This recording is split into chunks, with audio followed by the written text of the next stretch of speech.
ओम शांति। आज का प्रातः क्लास है 29/11/68। रूहानी बाप बैठ रूहानी बच्चों को समझाते हैं और समझा समझा कर कितना समझदार बनाए देते हैं। पढ़ाई भी तो समझ है ना। बच्चे तो कुछ भी नहीं जानते हैं। वो होती है स्थूल पढ़ाई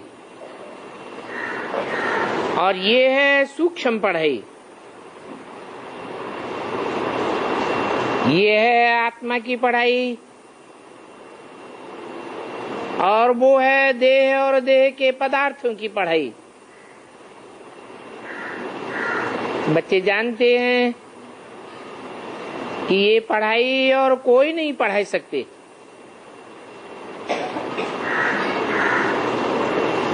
बाप ही पढ़ा सकते हैं। बाप आए ही हैं पवित्र बनाने और पढ़ाने के लिए। और एम ऑब्जेक्ट भी तुम्हारे सामने खड़ी है, तो बाप को याद करके बहुत खुश होना चाहिए। ये भी बच्चे जानते हैं।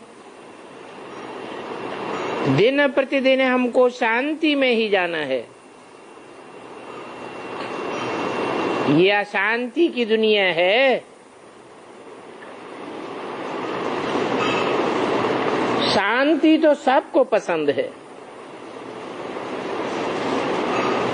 जो बड़े आदमी होते हैं वो जास्ती नहीं बोलते हैं।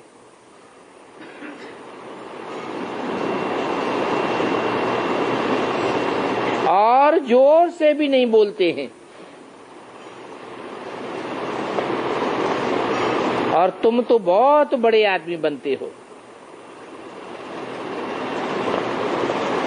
और वास्तव में तुमको तो आदमी भी नहीं कहेंगे।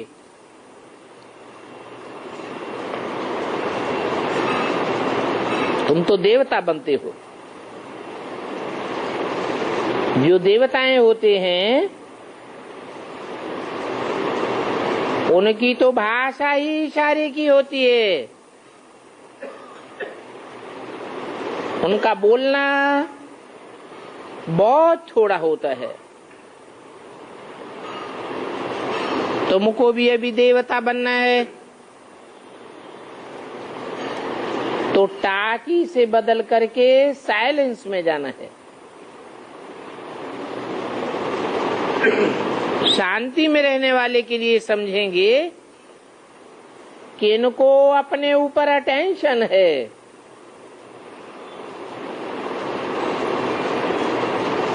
जो अशांति में रहते हैं उनके लिए समझा जाता है कि इनका अपने ऊपर ही अटेंशन नहीं है। तुमको तो शांति धाम में जाना है। तो बच्चों का बोलना भी बहुत आस्ते आस्ते होना चाहिए। आहिस्ते बोलते बोलते आखिरी शांति धाम में चले जाएंगे। जितना तुम शांति में रहते हो उतना ही संसार में शांति फैलती है।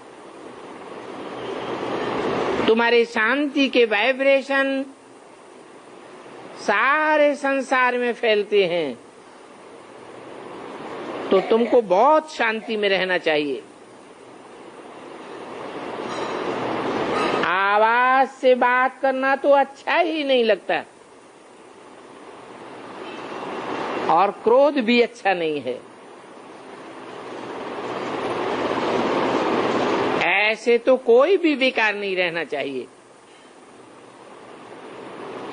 अपन को देखना है कि हम कोई से लड़ते झगड़ते तो नहीं हैं।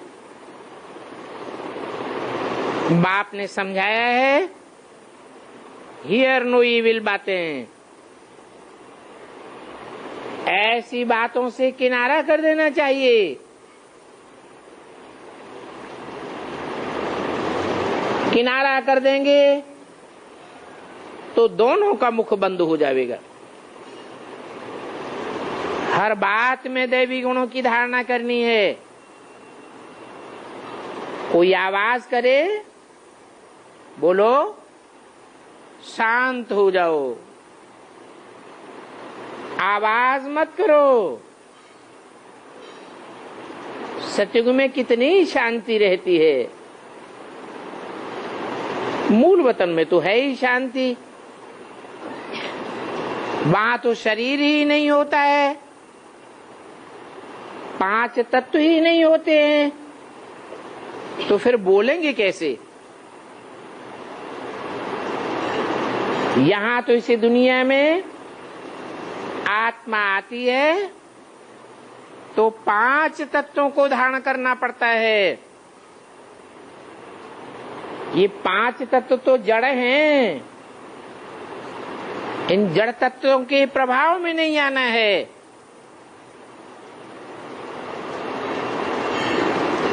शरीर है तो आवाज होता है, शरीर ही नहीं होगा तो बोलेंगे कैसे? तो शरीर से परे हो जाना चाहिए। परंतु ये बातें तकदीरवान की समझ में आवेंगी। जिनकी तकदीर फूटी हुई है वो तो इन बातों को समझेंगे ही नहीं। जो फूटी तकदीर वाले होते हैं वो इन बातों को न सुनते हैं न अमल करते हैं।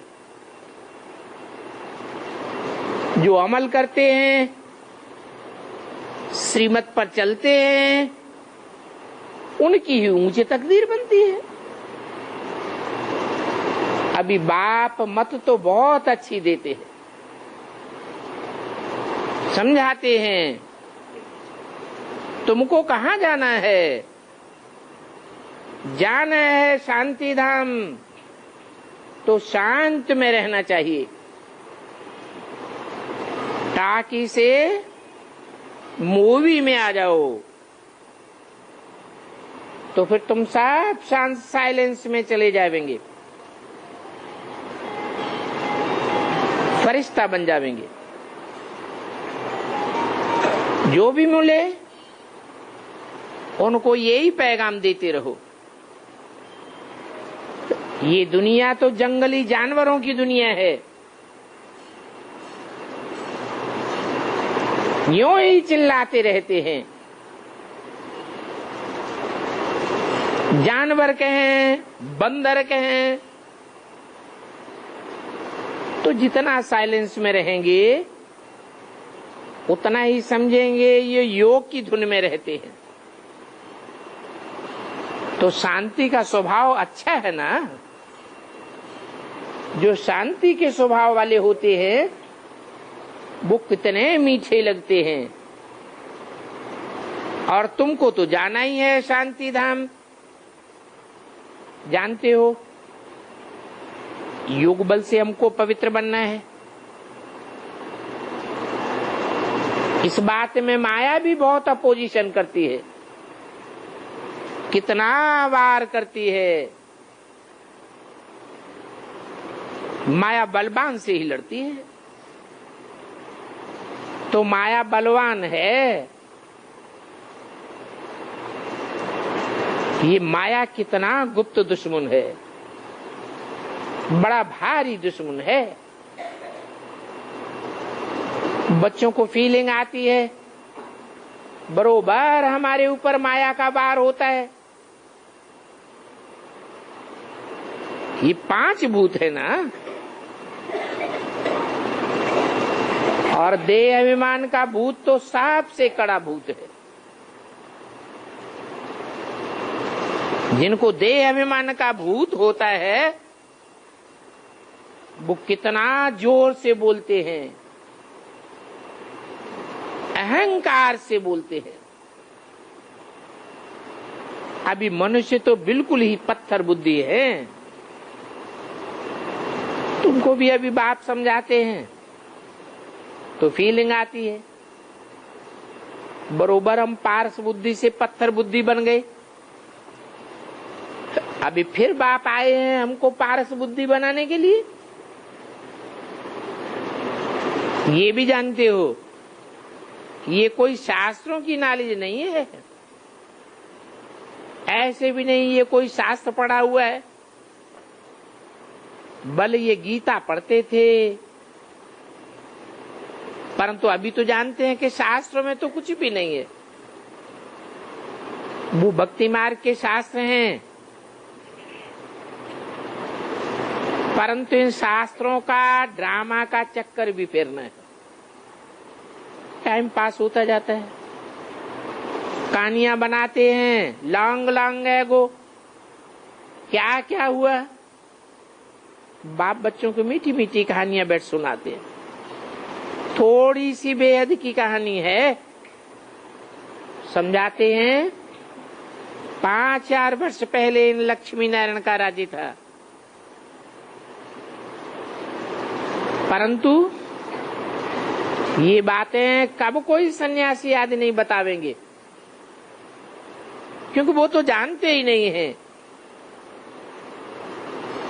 ये नई दुनिया की कहानी है जो तुमको सुनाई जाती है, और ये शास्त्रों के विरुद्ध है। शास्त्रों में तो लिख दिया ठिक्कर भीतर में परमात्मा। ऐसे ही जंगली जानवरों में सब बकते रहते, रात दिन का फर्क हो गया। ज्ञान और अज्ञान रात दिन का फर्क है ना। भक्ति अज्ञान को कहा जाता है। ज्ञान का सागर तो एक ही बाप है, उसने ही ज्ञान सुना करके पुरानी सृष्टि को पलटाया है। ये अंदर में बात चलनी चाहिए कि बाप नया ज्ञान सुना करके नई दुनिया बनाते हैं। बाप को याद करने से ही बेड़ा पार हो जाता है।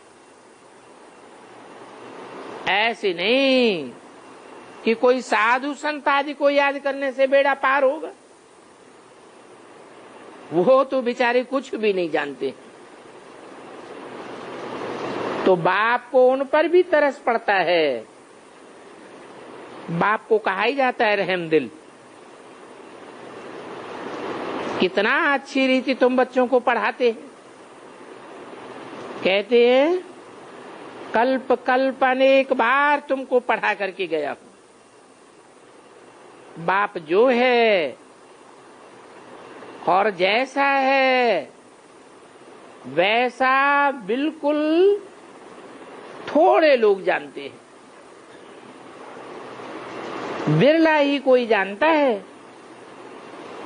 और बाप भी ये बतलाते हैं कि मैं इनका आधार लेता हूं, मैं आता हूं पत्थर बुद्धि को पारस बुद्धि बनाने के लिए। सभी पत्थर बुद्धि हैं। पत्थर बुद्धि हैं तो चित्रों को देख करके समझने की कोशिश भी नहीं करते हैं।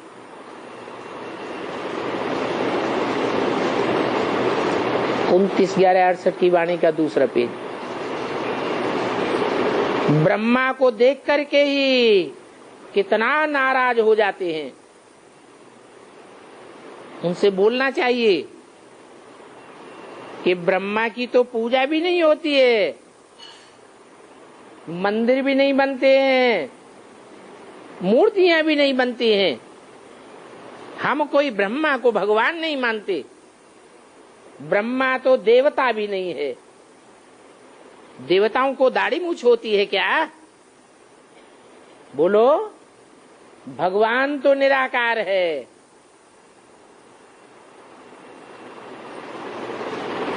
जो भी धर्म पिताएं आते हैं वो सब निराकारी स्टेज वाले होते हैं। तब तो आकर के नंबरवार धर्म की स्थापना करते हैं। ये तो बापों का बाप है जो बिल्कुल निराकार है। ये तो बहुत जन्मों के अंत में पिछाड़ी में आकर के खड़ा है। अभी फिर सभी पारस बुद्धि बन रही है। तुम बच्चों के सामने ऑब्जेक्ट खड़ी है, तो ये ज्ञान है ही बहुत शांति का। इसमें कोई वेद शास्त्र आदि पढ़ने का नहीं है, कोई संस्कृत के श्लोक गाने का नहीं है। और सतयुग में तो न भक्ति है न ज्ञान होता है, वहां तो सुख ही सुख है। कहेंगे ज्ञान की प्रारब्ध है, वहां न संगम युगी ज्ञान रहता है। तुमको वर्षा मिल जाता है, सुख शांति का वर्षा, तो ज्ञान का क्या करेंगे? वहां तो तुम फिर बहुत अच्छी रीत राज्य करते हो। तुम्हारे धर्म में बहुत ताकत रहती है, ऐसी ताकत होती है जो कोई भी लश्कर आदि रखने की दरकार नहीं, क्योंकि वहां तो कोई खून खराबा होता भी नहीं, कोई बारूद आदि की बात नहीं है, कोई डर की बात भी नहीं है। और यहाँ तो देखो कितना डर रहता है। राजाओं का भी ड्रामा अनुसार देखो क्या हाल हुआ है। अभी तुम समझते हो हम ही सो पूज्य थे, हम ही सो पावन थे, फिर हम पतित पुजारी बने। तो जो भी मिले उनको ये बातें समझानी चाहिए। अभी आत्माओं के बाप को याद करो, मौत सामने खड़ी है, अभी ये पुरानी दुनिया बदलनी है, ये सभी देह खलास हो जाने वाले हैं। न देह रहेगी, न देह के पदार्थ रहेंगे, और न देह के कोई संबंधी रहेंगे।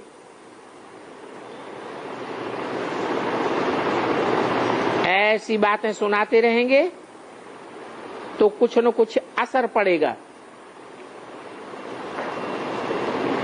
तुम पैगंबर हो, बोलो हम भगवान बाप का पैगाम लेकर के आए हैं, तो सभी के ऊपर तुम्हारी मेहर होनी चाहिए। मेहर करने वाले बाप की याद में बड़े शांत रहते हैं।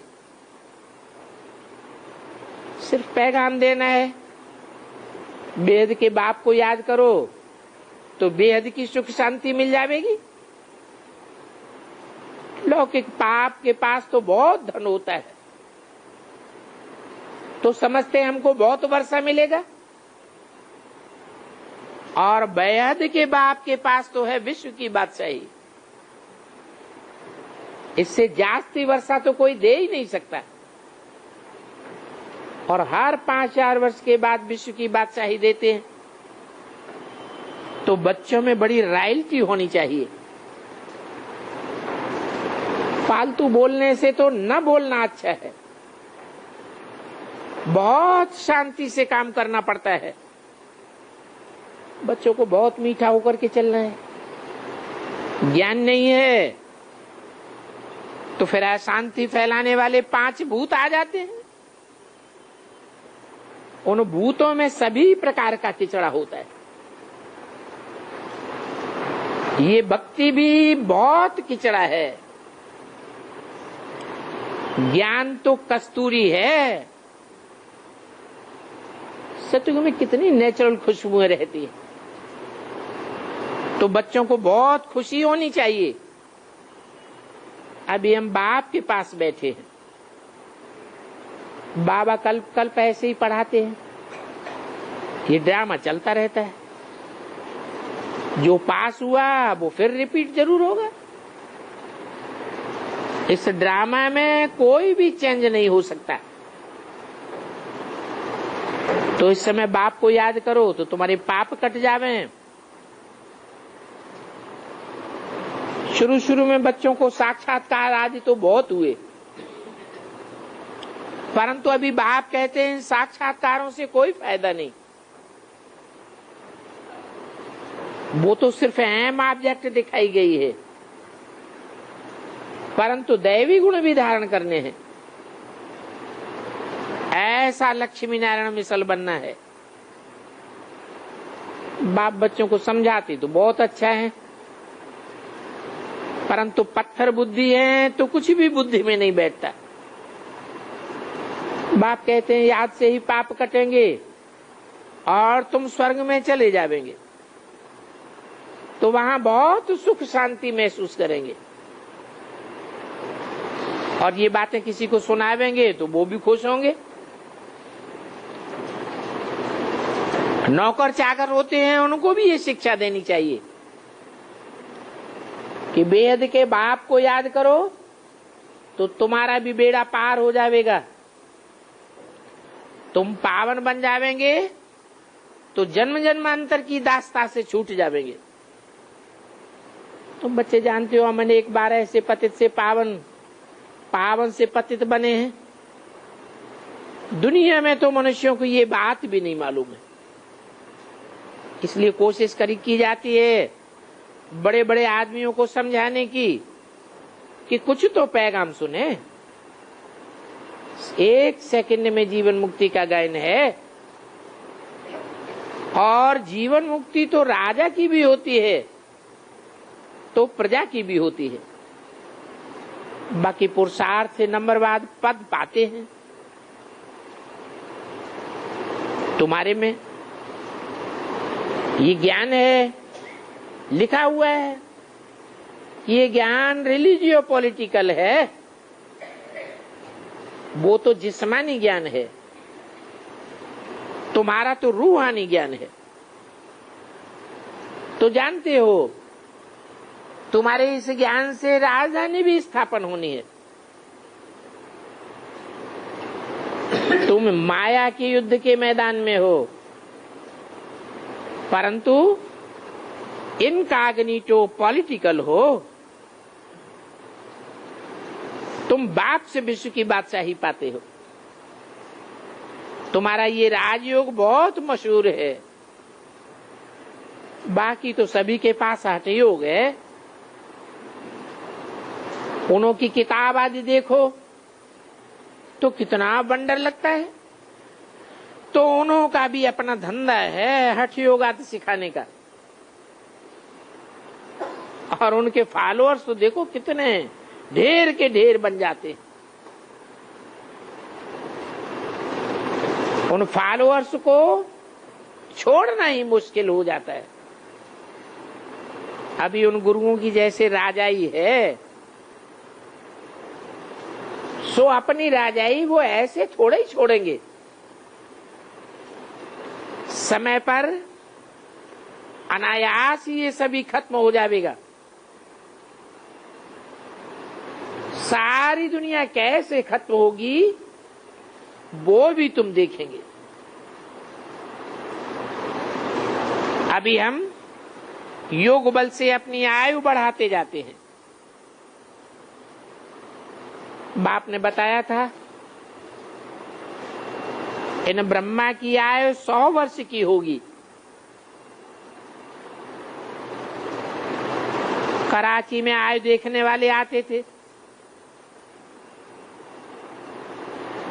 सभी कहते थे इनकी आयु 75 वर्ष है।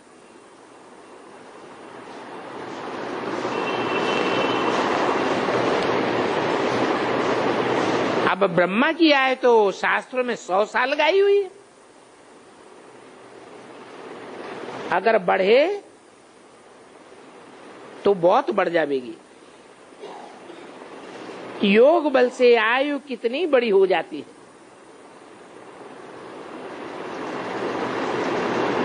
और वहां तो अकाले मृत्यु किसी की होती भी नहीं है।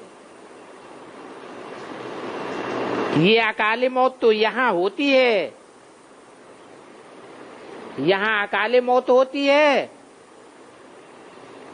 तो सूक्ष्म शरीर से काम करना पड़ता है। बाकी ऐसे नहीं कि आयु भोगनी नहीं पड़ेगी। ये भी जानते हो गरीब और साहूकार के पद में फर्क तो बहुत होता है। गरीब अच्छी रीत से पुरुषार्थ करते हैं तो साहूकार बन जाते हैं। तो अभी तुमको बहुत पुरुषार्थ करना चाहिए, अपना कल्याण करना चाहिए और यज्ञ की बहुत रुचि से प्यार पूर्वक सर्विस करनी चाहिए। जो काम बहुत रुचि से किया जाता है तो उसका फल जल्दी मिलता है। तो बच्चों को सेवा के लायक बनना है। कहते भी हैं मिठुरा गुरत गुराए, जो खुद ही डर्टी रहेंगे उनकी कोई सेवा क्या करेंगे?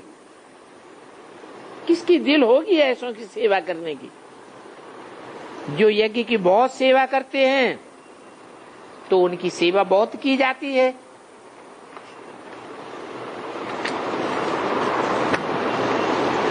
बाकी जो डिसर्विस करते हैं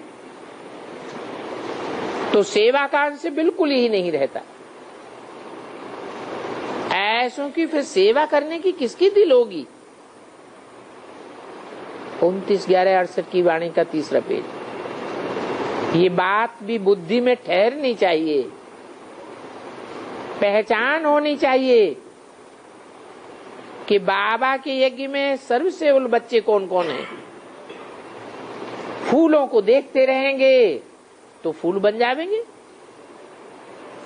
और जो कांटे हैं, अशांति फैलाने वाले हैं, उनका तो संग बिल्कुल ही छोड़ देना चाहिए,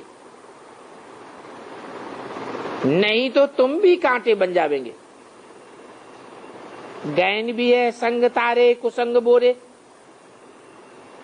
बाबा हमेशा कहते हैं फूल बनना है, फूलों का संग करो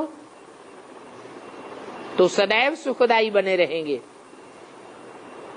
सुख देंगे तो सुखी रहेंगे, दुख देंगे तो अंत समय में दुखी होकर के मरेंगे। कोई तो ऐसे हैं जो कांटों का ही संग करते हैं, नहीं तो संग उनका कार्य करना चाहिए जो घड़ी घड़ी कहते रहते हैं शिव बाबा को याद करो। यहाँ की ही बात है, संग तारे कुसंग बोरे। कहाँ की बात है? हैं?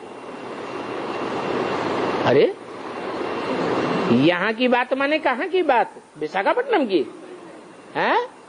संगम युग की बात है। संग तारे कुसंग बोरे, कांटे झरमुई जगमुई की बातें, दूसरों की अवगुण की बातें बहुत करते रहते हैं। ये भी समझ होनी चाहिए कि किसका संग करें और किसका संग न करें। हमेशा सुखदायी फूलों का संग करना है। तो यही एक दो को याद दिलाओ। शिव बाबा याद है, इसमें खुशी भी होती है। याद दिलाने वाले को थैंक्स देना चाहिए। पतित पावन शिव बाबा को याद करो तो तुम तमो प्रधान से सतो प्रधान बन जाएंगे। सतो प्रधान बन जाएंगे तो तुमको देखते ही बहुतों को याद आवेगी। बहुत कोशिश करनी चाहिए, परंतु देखते हैं माया बड़ी प्रबल है। तुम बच्चे महारथी हो तो माया भी महारथी होकर लड़ाई लड़ती है। शिव बाबा कहते हैं जो भी महारथी है उन पर माया की नजर रहती है गिराने के लिए,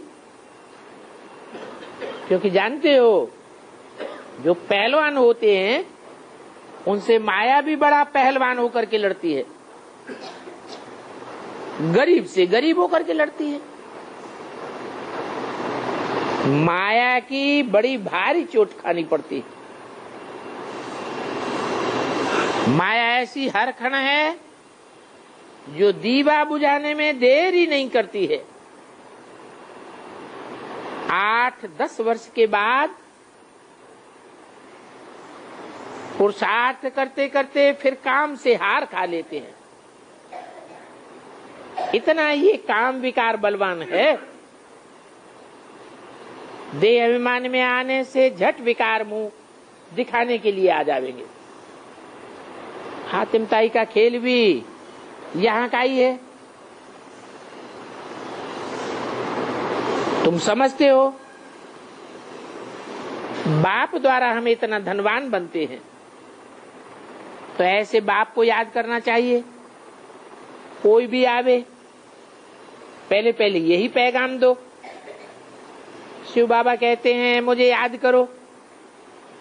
गीता में भी कुछ न कुछ ऐसे अक्षर हैं, मन मना भव। ये वास्तव में मन मना भव का महामंत्र है, अर्थात माया को वशीभूत करने का मंत्र है। वहां तो सारी प्रकृति तुम्हारी दासी बन जाती है। तो ये बातें भूलनी नहीं है। काम काज करते शिव बाबा को याद करना है। शिव बाबा को किसके पैसे आदि की तो दरकार नहीं है। बहुत से मनुष्यों को ये ख्याल होगा कि हम पैसे इकट्ठे करें। ये तो बेहद का यज्ञ रचा जाता है और इस यज्ञ को बच्चे ही आपे ही चलाते रहते हैं। यहां से तो कोई को कुछ ले ही नहीं जाना है। जानते हो कि अचानक ही ऐसा खौफनाक वातावरण बनेगा जो सभी के पैसे मिट्टी में मिल जाएंगे। सबका दिवाला निकल जाएगा। बड़े बड़े आदमी होते हैं ना पैसे वाले, कैसे दिवाला मारते हैं। तो बाप ऐसे नहीं कहते हैं कि मुझे दे दो, ऐसे नहीं समझना। शिव बाबा तो दाता है, ऐसे कोई भी ना समझे कि हमने दिया। नहीं, ये बड़ी गुह्य समझने की बातें हैं। दिल में आना चाहिए कि हम देते नहीं हैं, हम तो 21 जन्मों के लिए ले रहे हैं। भक्ति मार्ग में वो बहुत दान पुण्य आदि करते हैं, समझते हैं हम ईश्वर अर्थ करते हैं, अगले जन्म में हमको ढेर का ढेर मिल जाएगा। वो तो डायरेक्ट करते हैं। यहाँ वहां तो इनडायरेक्ट गुरुओं के थ्रू होता है, यहाँ तो डायरेक्ट बाप आया हुआ है। डायरेक्ट बाप को करेंगे, एक जन्म तो क्या 21 जन्म के लिए भागीदार बन जाएंगे। भक्ति मार्ग में एक जन्म के लिए मिलता है कि सभी बातें बाप बैठ समझाते हैं। जो कुछ लेते हैं कहते हैं मैं तो तुम्हारी सर्विस में लगाता हूं, मैं कोई परमधाम थोड़े ही ले जाऊंगा, तुम गुलगुल बन जावेंगे, फिर हम पैसे का क्या करूंगा। बाप कहते हैं गरीबों को बहुत साहूकार बनाता हूं। जो अभी साहूकार हैं वो पीछे रह जावेंगे, आगे चल करके साहूकारों से भी कुछ नहीं लेंगे। कहेंगे अच्छा रखो अपने पास, सर्विस करो। आगे चल करके कपड़े पर चित्र भी बन जाएंगे।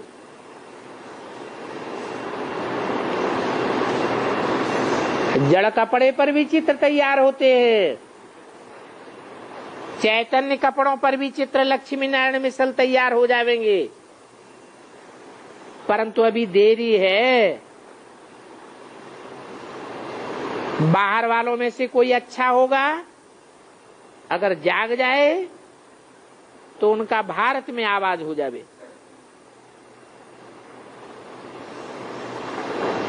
सभी कहेंगे ब्रह्मा कुमारियां ऐसी नॉलेज देती हैं जिससे स्वर्ग का मालिक बन जाते हैं।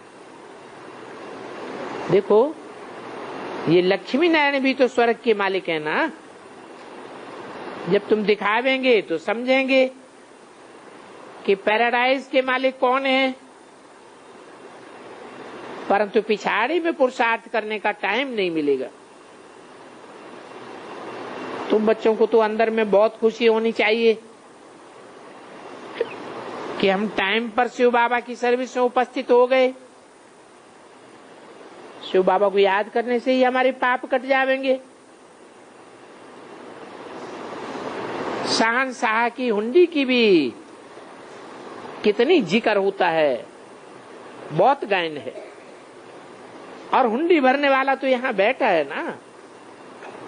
ड्रामा में नूद है, कल्प कल्प तुम्हारी हुंडी भरी थी, जिससे हेवन स्थापन हुआ था, और अभी भी हेवन स्थापन हो रहा है। कोई ख्याल करने की बात नहीं है। पाई पाई कल्प पहले मिसल देते रहते हैं। तुम्हारी परवरिश होती रहती है। बाप कहते हैं देते नहीं है, ये तो लेते हैं 21 जन्मों के लिए। फिर 21 जन्म खा पी करके खलास कर देंगे। फिर भक्ति मार्ग में तो कितना उल्टा सुल्टा खर्चा आदि होता रहता है। अच्छा, बच्चों को बाप दादा का याद प्यार, गुड मॉर्निंग और नमस्ते। छोटा सा रात्रि क्लास है, 28/11/68। इन लक्ष्मी नारायण के चित्र को देख करके कितनी खुशी होती है। बच्चे जानते हैं कि हम भी ये बनने के लिए पढ़ते हैं। इस बात को हम दूसरों को समझाए भी सकते हैं कि लक्ष्मी नारायण ने कैसे राज्य पाया, कैसे नर से नारायण, नारी से लक्ष्मी बने, ये सूर्यवंशी चंद्रवंशी राजधानी कैसे स्थापन हुई, कब हुई, तुम्हारे सिवाय और तो कोई बता ही नहीं सकता। ये तुम्हारी अहम ऑब्जेक्ट है। तो इनको देख करके खुशी जरूर होनी चाहिए। सिवाय बेहद के बाप के और कोई भी ऐसा राजयोग सिखाई नहीं सकता। इसमें मेहनत है, काम महाशत्रु है। इनको जीतने से जगत जीत बनेंगे। ये लक्ष्मी नारायण जगत जीते है ना। लक्ष्मी और नारायण दोनों को पवित्र गाया जाता है। बाकी राम तो 2 कला कम हो जाता है, क्योंकि 2 कला दुनिया पुरानी हो जाती है। तो तुम स्टूडेंट्स को ये लक्ष्मी नारायण जैसा बनना है। तुमको बहुत खुशी बढ़ जाएगी। इनको घड़ी घड़ी देखना चाहिए और देख देख करके बंडर खाना चाहिए कि पहले पहले हम ही इनकी डायनेस्टी के थे, फिर पुनर्जन्म लिया। हिस्ट्री कैसे रिपीट होती है वो समझ करके खुशी होनी चाहिए। परंतु माया वो खुशी नहीं आने देती है। अगर खुशी बनी रहे तो बाकी क्या चाहिए।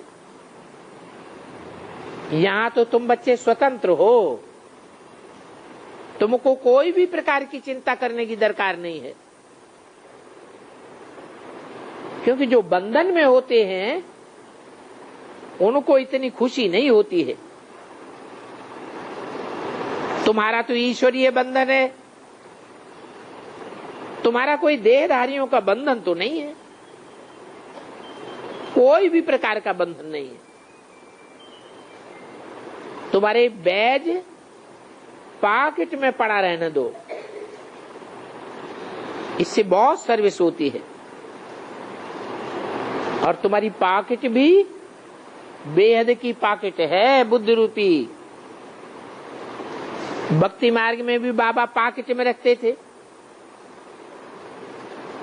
परंतु उस समय ये पता थोड़ा ही था कि हमारी पॉकेट में जो लक्ष्मी नारायण का चित्र है वो हम बनने वाले हैं।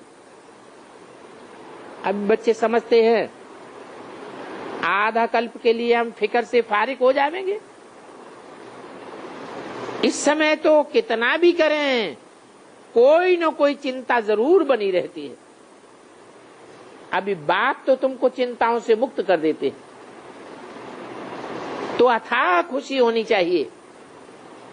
बाप तो कहते हैं मेरी सर्विस में रहने वाला बच्चा भूख नहीं मर सकता, चाहे दुनिया में कितना भी अकाल दुकाल पड़ता रहे। बाबा को तो इन बातों की बहुत ख्याल चलानी पड़ती है। कोई सेंटर्स पर खिटपिट होती है, बच्चे आपस में लड़ते झगड़ते हैं, नाचाकी होती है, तो ख्याल चलता है बाबा का। फिर सोचते हैं ये तो ड्रामा में नूंद है,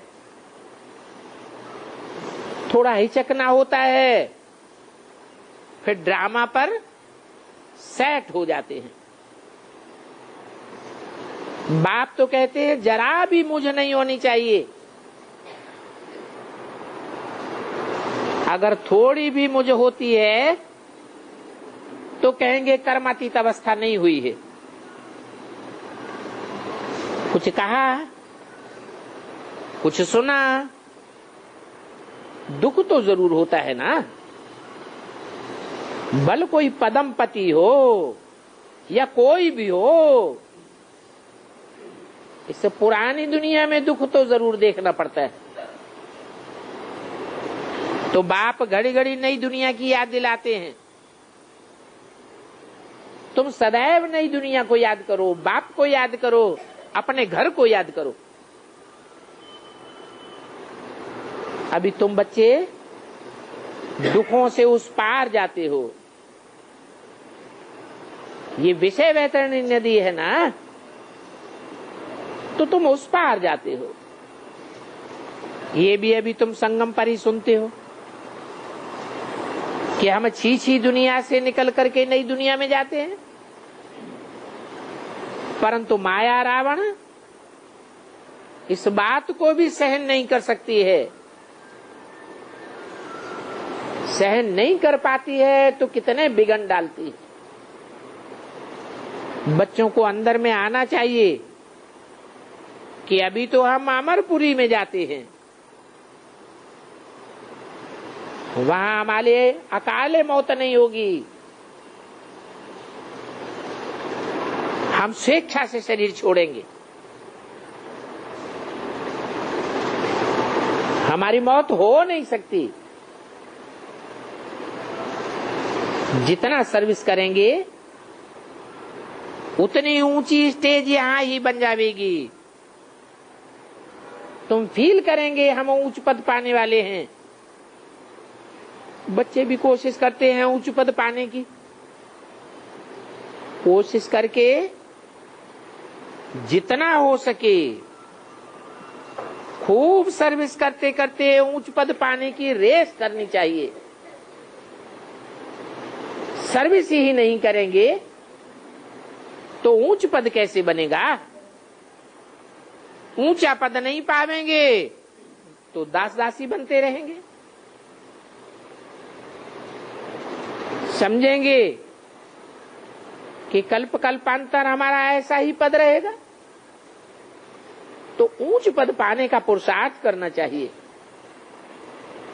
तुमको पिछाड़ी में बहुत साक्षात्कार होंगे, ये भी बाबा ने कह दिया है कि तुमको साक्षात्कार होते रहेंगे, फिर पछताने से कुछ भी नहीं होगा, कुछ भी कर नहीं सकेंगे। अभी ऐसे मत समझो कि बहुत टाइम पड़ा है। देखते हो ना अचानक मौत कैसे आ जाता है। एक के बीमार होने से सारा परिवार कितना दुखी हो जाता है। ये है ही दुखदान।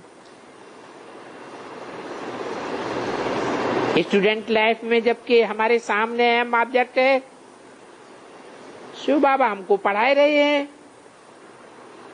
तो बहुत खुशी होनी चाहिए।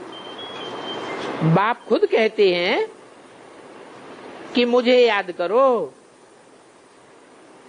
काम जीत बनो और जगत जीत बनो।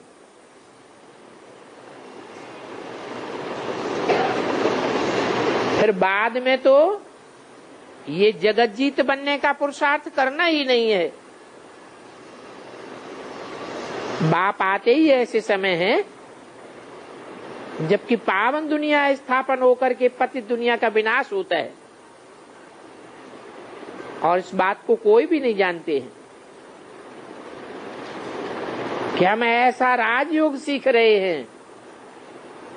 अभी तुम तो बहुत गुप्त हो। तो ये एक दो को स्मृति दिलानी है।